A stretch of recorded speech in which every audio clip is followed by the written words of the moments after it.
សួស្តីបងប្អូនអរគ្នាថ្ងៃនេះខ្ញុំធ្វើឆាសាច់មាន់ជាមួយនឹងគល់តខៃ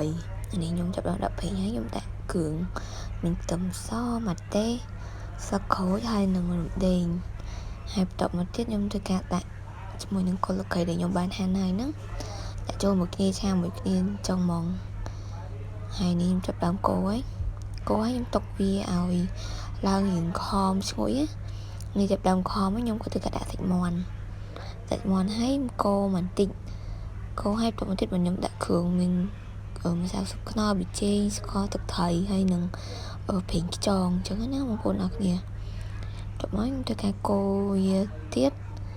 កូរឲ្យខ្ញុំទុកវាប្រហែលជា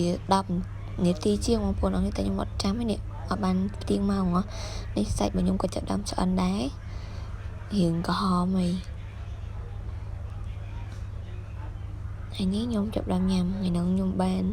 ឆាសាច់មាន់គល់តខៃហើយជាមួយនឹងផ្អកហើយបន្លែស្រស់